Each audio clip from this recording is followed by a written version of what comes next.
Na karibu mtazamaji, tuangaze yaliyojiri kwa upande wa habari za michezo na burudani, ikiwa leo ni Jumamosi tulivu kabisa ya tarehe 14 ya mwezi Machi. Jina langu ni Esther Mtebe. Tuanze na habari za michezo kitaifa.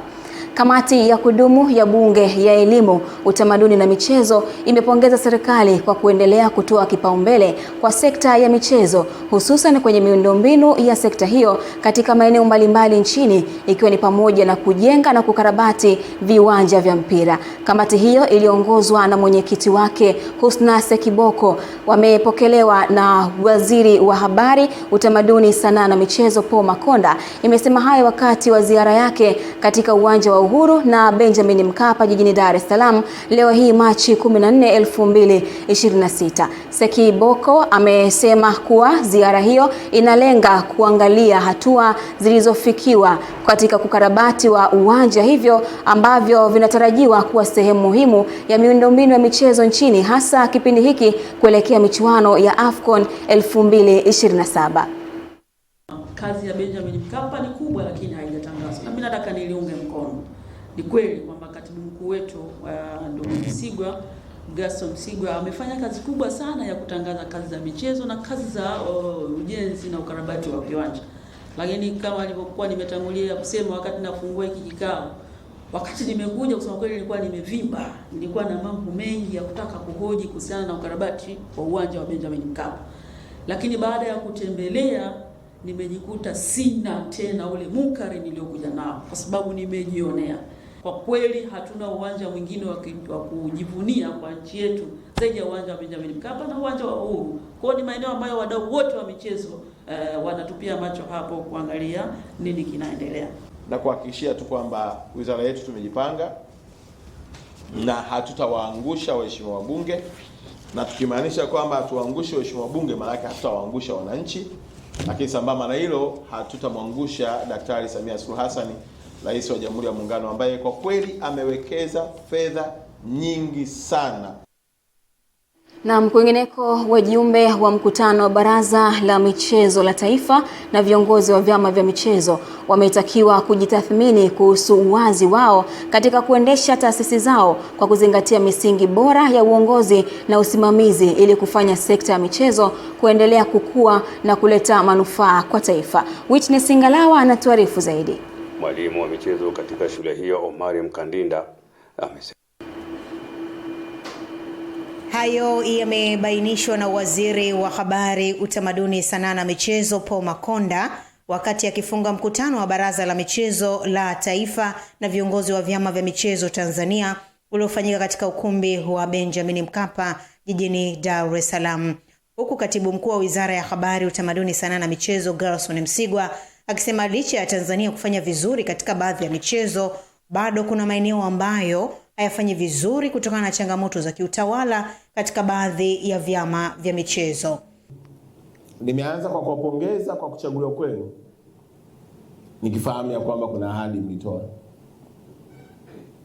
Ahadi mlizozitoa ziliwaaminisha wapiga kura wa vyama hivi tulivyo navyo leo.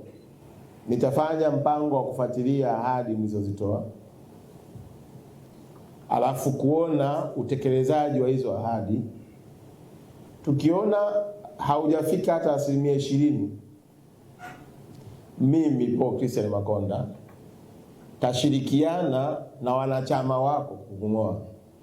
Na siko hapa kufanya tathmini ya tuko kwenye hali gani, tumeshakubrief Mheshimiwa Waziri, lakini kusema ukweli, yako maeneo tunafanya vizuri katika michezo na yako maeneo hatufanyi vizuri katika michezo kwa sababu ya changamoto kubwa ya kiutawala kwenye vyama vya michezo.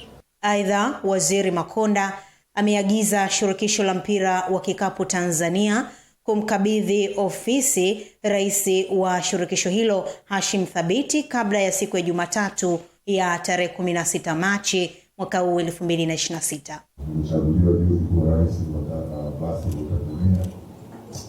Nimejaribu kulisha kuhusiana na hivyo vitu, naambiwa niwape siku kadhaa kuweza kujenga ushindani wa ofisi. Kwa hiyo asubiri. Kama Jumatatu ofisi haijakabidhiwa, unaondoka wewe kwanza.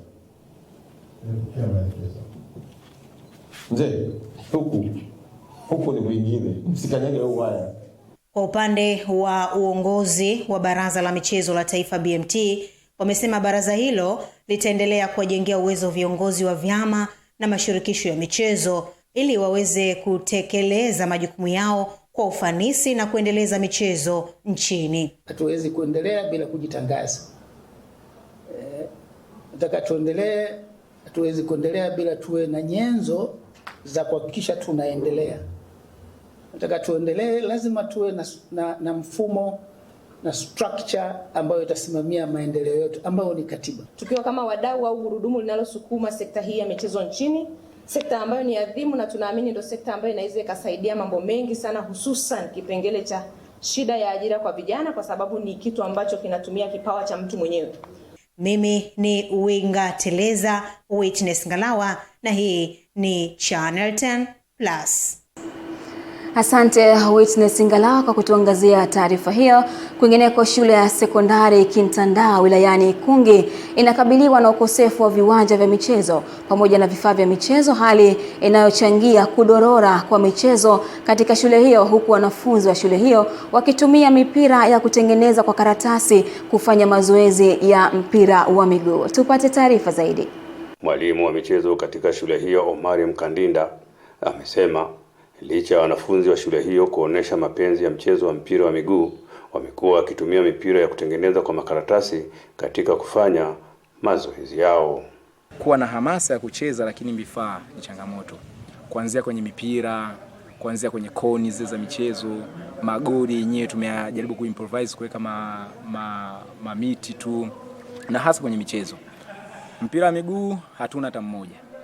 Mpira pia wa netball hatuna hata mmoja. Mpira hii ya wavu na nini, yani zote. Kwenye michezo watoto wanapenda, na tunahisi kama tutahamasisha hata ule utoro mdogo unaweza kupungua. Kwa sababu mtoto akisikia kuna michezo atakuwa anapata hamasa ya kuja shule kila siku, kwa sababu anajua atapata kitu ambacho kinamburudisha. Na kukosekana kwa vifaa hivyo vya michezo, ni hatua gani walizochukua? Kutembea hapa Mheshimiwa Diwani, tukaongea naye Mr. Yusufu Msayahaya, tukaongea naye, alisema kwamba anaweza kulifuatilia na tukapata vifaa vya michezo, lakini hadi leo kimya. Watoto wanapenda mipira. Mipira, kwa sababu watoto wanafikia hatua paka wanakuja na mipira hadi ya makaratasi, wanakaa wanacheza. Katika ziara ya kutembelea na kukagua miradi ya maendeleo katika jimbo hilo, mbunge wa jimbo la Ikungi Magharibi Elibariki Emmanuel Kingu akasikia nunua mipira, mtanunua jezi. Nikiripoti kutoka wilayani Ikungi mkoani Singida, ni maana michezo wako kiungo mstaarabu Jumbe Ismail wa Channel 10. Taarifa hiyo kutoka mkoani Singida inatamatisha habari za michezo kitaifa, na sasa tukaangaze kwa upande wa habari za burudani, ambapo kampuni ya Aznas Music kwa mara ya kwanza katika historia ya muziki wa hip hop nchini imezindua rasmi tuzo za Aznas African Awards zenye lengo la kuwatambua na kuwatunuku kwa heshima wasanii waliofanya na wanaendelea kufanya makubwa katika muziki wa hip hop nchini. Uzinduzi huo wa kihistoria umefanyika kwa ushirikiano na Baraza la Sanaa la Taifa BASATA na umehudhuriwa na wasanii wa hip hop kutoka vizazi mbalimbali, hatua inayolenga kukuza na kuthamini mchango wa muziki huo katika tasnia ya burudani. Katika hafla ya uzinduzi wa tuzo hizo, wasanii mbalimbali wa hip hop walihudhuria na kushiriki tukio hilo, akiwemo Pima Wenge, Suma Mnazaleti pamoja na Rasco Sembo, ambao walionyesha kuunga mkono hatua hiyo inayolenga kukuza muziki wa hip hop hapa nchini. Aidha, waandaaji wameeleza kuwa tuzo za Aznas African Awards zinatarajiwa kufanyika mwezi Novemba mwaka huu 2026, ambapo wasanii mbalimbali wa hip hop na wadau wa muziki wanatarajiwa kushiriki katika uzinduzi huo. Aznas Africa Hip Hop Awards kwa lengo la kurudisha heshima ya muziki wa hip hop.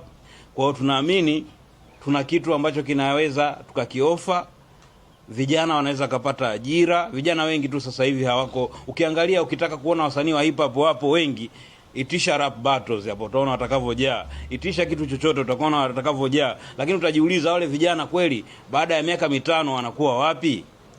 unakuta hakuna sehemu ambayo wanaenda, na bahati mbaya tena system inaendelea kurecognize wale waliokuwepo, hawa ndo kama wamefungiwa vioo.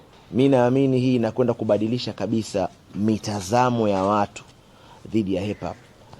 Kwa hiyo kama mtu wa media, nikupongeze sana Azma na nimpongeze kila mmoja katika hii meza kwa kazi kubwa ambayo mnaoifanya, lakini pia kwa imani ambayo mko nayo kwa hiki kitu ambacho mnachokisimamia.